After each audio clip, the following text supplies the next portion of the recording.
हरियाणा के साथ कल जम्मू कश्मीर विधानसभा चुनाव के नतीजे भी आएंगे। जम्मू कश्मीर में 10 साल बाद चुनाव हुए हैं। यूनियन टेरिटरी बनने के बाद यह पहला असेंबली इलेक्शन है। मुकाबला बीजेपी और नेशनल कॉन्फ्रेंस कांग्रेस के अलायंस के बीच है।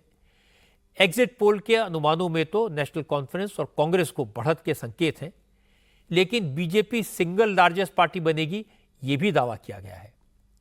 बीजेपी को उम्मीद है कि जम्मू की मैक्सिमम सीटें जीतने के बाद वो इंडिपेंडेंट की मदद से सरकार बना लेगी। लेकिन फारूक अब्दुल्ला ने कहा, अगर मगर की बात ही नहीं है, सरकार नेशनल कॉन्फ्रेंस और कांग्रेस की ही बनेगी। लेकिन कांग्रेस को टेंशन 5 नॉमिनेटेड एमएलएस को लेकर है। कांग्रेस को आशंका है कि बीजेपी 5 नॉमिनेटेड एमएलएस के जरिए खेल कर सकती है। जम्मू कश्मीर कांग्रेस के अध्यक्ष तारिक हमीद कर्रा ने कहा कि नतीजे को बीजेपी के खिलाफ आएंगे, यह तय है। लेकिन केंद्र सरकार ने लेफ्टिनेंट गवर्नर को जो 5 मेंबर नॉमिनेट करने का हक दिया है, उसके जरिए बीजेपी गड़बड़ कर सकती है। तारिक हमीद ने कहा, अगर लेफ्टिनेंट गवर्नर जबरदस्ती बीजेपी के सरकार बनवाने की कोशिश करते हैं तो ये जनादेश का अपमान होगा।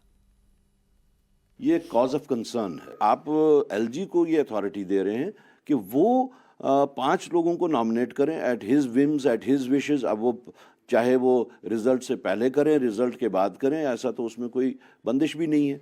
तो जहाँ पे सोचने की बात यह है कि जहाँ पे प्रेसिडेंट ऑफ इंडिया को भी आर्बिट्ररी पावर्स नहीं है, अथॉरिटी नहीं है आर्बिट्ररली, वहाँ एक स्टेट, एक यूटी के एलजी को कैसे ये अथॉरिटी है, ये पावर्स है। तो ये एक कंसर्न है और ये कंसर्न पूरे मुल्क के वास्ते है। आज यहाँ है, कल कहीं और होगा। तो ये जो इलेक्टोरेट हैं, जो उनका वर्डिक्ट है, उस वर्डिक्ट के साथ में ये एक भौंदा मजाक है।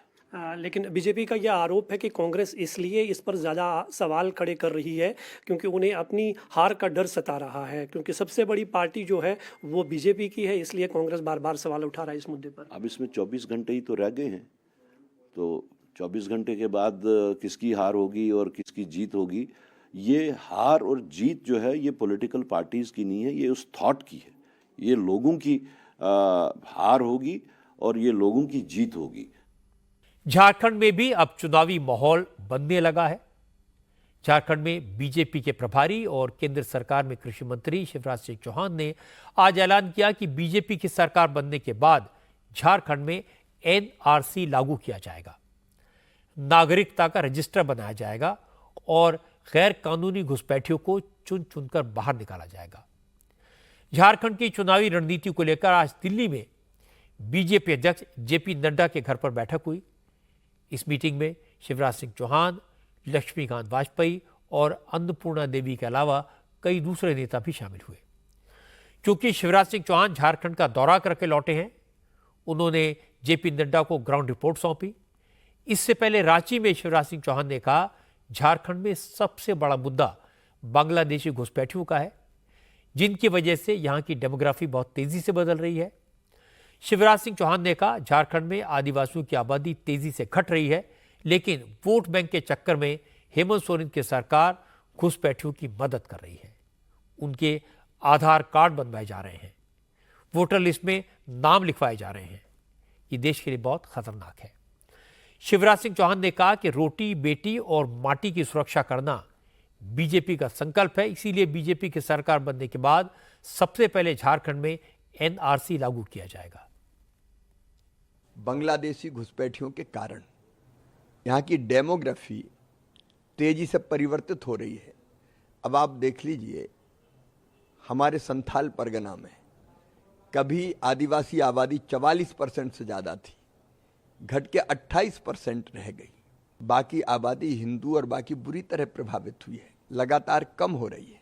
अभी घुसपैठ तेजी से जारी है क्योंकि वोट बैंक के लालच में हेमंत सोरेन की सरकार, गठबंधन की सरकार उनको घुसवा रही है, उनके आधार कार्ड बनवा रही है, उनका वोटर लिस्ट में नाम लिखवा रही है। इसलिए रोटी, बेटी और माटी, इन तीनों की रक्षा करना हमारा संकल्प है और इसके लिए हम झारखंड में एनआरसी लागू करेंगे, नागरिकता का रजिस्टर बनेगा, जिसमें स्थानीय निवासी रजिस्टर होंगे और जो घुसपैठिए हैं उनको चुन चुन के बाहर निकाला जाएगा। यह हमारा संकल्प है। आज लालू यादव के लिए एक अच्छी खबर आई और दो बुरी खबरें आई। अच्छी खबर यह कि नौकरी के बदले जमीन घोटाले में आज दिल्ली की राउज एवेन्यू कोर्ट ने लालू यादव, तेजस्वी यादव, तेज प्रताप यादव समेत इस केस से जुड़े सभी आरोपियों को जमानत दे दी। लालू यादव पर आरोप है कि उन्होंने रेल मंत्री रहते हुए 2004 से 2009 के बीच नियमों की अनदेखी करके कई लोगों को ग्रुप डी के पदों पर नौकरी दी और उसके बदले में उन लोगों से जमीन ले ली। इस केस में एनफोर्समेंट डायरेक्टरेट की चार्जशीट फाइल होने के बाद कोर्ट ने सभी आरोपियों को समन किया था। आज सभी आरोपी कोर्ट पहुंचे। कोर्ट में आरोपियों ने बेल एप्लीकेशन लगाई जिसे कोर्ट ने मंजूर कर लिया। स्पेशल जज विशाल गोगने ने सभी 9 आरोपियों को 1-1 लाख रुपए के पर्सनल बॉन्ड पर जमानत दे दी। अब इस केस की अगली सुनवाई 25 अक्टूबर को होगी। और लालू यादव के परिवार के लिए बुरी खबर यह है कि तेजस्वी यादव इस केस में पेशी के लिए दिल्ली में थे। उसी वक्त पटना में एक नई कंट्रोवर्सी हो गई। तेजस्वी ने पटना में डिप्टी चीफ मिनिस्टर के तौर पर मिला सरकारी आवास कल ही खाली किया है और आज बीजेपी के नेताओं ने इल्जाम लगाया कि तेजस्वी यादव घर की दीवारों को छोड़कर बाकी सब अपने साथ ले गए। हाइड्रोलिक बेड, जिम का सामान, एसी, पंखे, फैंसी लाइट्स और बैडमिंटन कोर्ट की मैट, यहां तक कि वॉश बेसिन भी गायब है। बिहार बीजेपी ने इल्जाम लगाया कि तेजस्वी ने जाते जाते सरकारी बंगले से वो सारे सामान निकाल लिए जो डिप्टी चीफ मिनिस्टर के तौर पर उनके बंगले में सरकारी खर्चे पर लगाए गए थे। बिहार बीजेपी के प्रवक्ता दानिश इकबाल ने कहा, क्योंकि ये सरकारी घर बिहार के डिप्टी चीफ मिनिस्टर सम्राट चौधरी को अलॉट हुआ है, नवरात्र में उन्हें यहां शिफ्ट होना है, इसलिए जब बंगले की साफ सफाई के कर्मचारी वहां पहुंचे तो ये देखकर हैरान रह गए कि बंगला तो पहले से साफ है, यहां कुछ बचा ही नहीं है। तेजस्वी यादव इस सरकारी घर में मौजूद सारी चीजें साथ ले गए। ये बेडरूम है। इस बेडरूम के बेड का वॉल आपको दिख रहा है, लेकिन इसका जो बेस होता है वो हाइड्रोलिक बेड था। उस हाइड्रोलिक बेड को यहां से तेजस्वी यादव जी अपने साथ ले गए हैं। हाइड्रोलिक बेड था, महंगा बेड होता है, उसको वो यहां से ले गए। जितने भी लाइट्स लगे हुए थे यहाँ पे, आप देखो कहीं भी लाइट्स आपको नहीं है, सब जगह आपको वायर दिख रहा है। यहाँ पे लाइट्स थे जो रूम की साजो सजावट के लिए होते हैं, उसको भी वो यहाँ से ले गए हैं। इस वाश बेसिन को भी यहाँ से वो उखाड़ के ले गए हैं। ये टोटी जिसको कहते हैं वो पूरा टोटी समेत ले गए हैं। यूपी में तो टोटी चोर थे, उसी के तर्ज पे बिहार के ये नए टोटी चोर हैं जिन्होंने टोटी क्या पूरा का पूरा बंगला ही चोरी करके ले गए हैं। कोलकाता के आरजीकर हॉस्पिटल में रेजिडेंट डॉक्टर की बर्बर रेप और जघन्य हत्या का केस कौन भूल सकता है। आज इस मामले में सीबीआई ने चार्जशीट दाखिल कर दी। सीबीआई ने इस केस में सिर्फ संजय रॉय को आरोपी बनाया है। सीबीआई का दावा है कि संजय रॉय ने नशे की हालत में रेजिडेंट डॉक्टर के साथ ब्रूटल रेप किया और विरोध करने पर बेरहमी से उसकी हत्या कर दी। संजय रॉय को कोलकाता पुलिस ने 10 अगस्त को गिरफ्तार किया था और 14 अगस्त को सीबीआई ने इस केस की जांच शुरू की थी। चार्जशीट में सीबीआई ने दावा किया कि मेडिकल एग्जामिनेशन में संजय रॉय के शरीर पर चोट के कई निशान मिले। सीसीटीवी कैमरों की फुटेज से भी संजय रॉय के वारदात के वक्त हॉस्पिटल में होने की बात कंफर्म हो गई थी। सीबीआई ने संजय रॉय का पॉलीग्राफ टेस्ट भी कराया था। सीबीआई ने बाद में आरजीकर मेडिकल कॉलेज के एक्स प्रिंसिपल संदीप घोष और कोलकाता के टाला पुलिस स्टेशन के इंचार्ज अभिजीत मंडल को भी गिरफ्तार किया था।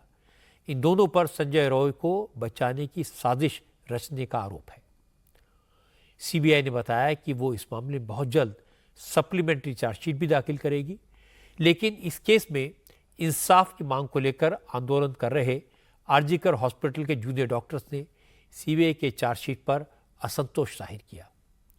भूख हड़ताल पर बैठे डॉक्टर्स ने कहा, जब तक सभी दोषी पकड़े नहीं जाते, पूरी सच्चाई सामने नहीं आती, तब तक आंदोलन जारी रहेगा। हम लोग तो पहले से ही बोलना चाहते हैं कि कितना आदमी इसके साथ जुड़ा हुआ है वो सामने आना चाहिए, और ये जो एविडेंस टेम्परिंग का जो कोशिश किया गया उसके साथ कितना आदमी जुड़ा है सबको सामने आना चाहिए, और उसके साथ घटना का मोटिव क्या है हाँ संजय राय को कोई भेजा था या नहीं, ये क्या प्री प्लान था, ये सब तो सामने आना चाहिए ना। तो जब तक हम लोग ये चार्जशीट पूरा नहीं देखते हैं, हाँ, तब तक हम लोग इस बारे में कह ही नहीं पाएंगे। तो हम लोग सेटिस्फाइड होंगे तभी जब ये पूरा चीज मोटिव सामने आए, total number of culprit and evidence tampering के साथ क्या क्या जुड़ा है, ये सामने आना चाहिए। हम लोग बार बार यही बोला था, ये एक इंस्टीट्यूशनल मर्डर है। इसके जो एविडेंस टेम्पर किया गया था, एविडेंस टेम्परिंग में सीबीआई अभी तक 2 लोगों को पकड़ा है। एक है डॉक्टर संदीप घोष सर, जो आजकल का एक्स प्रिंसिपल थे, और एक टाला थाना का ओसी। हम लोग चाहते हैं उन लोगों को इंटरोगेट करे, इंटरोगेशन के बाद पता चले अगर और कोई है क्या नहीं है। हम लोग अभी भी मांग करते हैं, ये जो रेप और मर्डर का कांड हुआ था, ये एक आदमी नहीं कर सकता है। ये अगर इसके पीछे और कोई है, सीबीआई जांच जल्दी से जल्दी करे, सीबीआई उनको अरेस्ट करे और उनको जो सुप्रीम कोर्ट में प्रोसीड करे। आज भारत और मालदीव के रिश्तों के बीच कई महीनों से चल रही तल्खी खत्म हो गई। कुछ महीने पहले तक इंडिया आउट कैंपेन चलाने वाले मालदीव के प्रेसिडेंट मोहम्मद मुइज़्ज़ू ने कहा, भारत मालदीव का सबसे करीबी दोस्त है। मालदीव में भारत के सैनिक रहेंगे, मालदीव की आर्मी को ट्रेनिंग देते रहेंगे। इसके बाद प्रधानमंत्री नरेंद्र मोदी ने भी कहा कि भारत ने हर बुरे वक्त में मालदीव का साथ दिया है, भविष्य में भी भारत हमेशा मालदीव के साथ खड़ा रहेगा। असल में मोहम्मद मुइज़्ज़ू भारत के दौरे पर आए हुए हैं। आज राष्ट्रपति भवन में प्रेसिडेंट द्रौपदी मुर्मू और प्रधानमंत्री नरेंद्र मोदी ने मुइज़्ज़ू का औपचारिक स्वागत किया, उन्हें गार्ड ऑफ ऑनर दिया गया। इसके बाद मुइज़्ज़ू और मोदी के बीच डेलीगेशन लेवल की बातचीत हुई। मालदीव और भारत अपनी दोस्ती को स्ट्रेटेजिक पार्टनरशिप में बदलने के लिए राजी हो गए हैं। आज भारत ने मालदीव को 3000 करोड़ रुपए की आर्थिक मदद और $40 करोड़ के करेंसी स्वैप यानी करेंसी बदलने की सुविधा देने का फैसला किया, जिससे मालदीव को विदेशी मुद्रा के संकट से उबरने में मदद मिलेगी। प्रधानमंत्री मोदी ने आज मालदीव में भारत के बनाए 700 मकान भी मोहम्मद मुइज़्ज़ू के हवाले किए। आज से भारत का रुपे कार्ड मालदीव में चलना शुरू हो गया है। मालदीव के प्रेसिडेंट ने फॉरेन एक्सचेंज की मदद के लिए भारत का शुक्रिया अदा किया। मुइज़्ज़ू ने कहा कि मालदीव के लिए भारत सबसे अहम साझेदार है और आने वाले वक्त में दोनों देशों की दोस्ती और मजबूत होगी।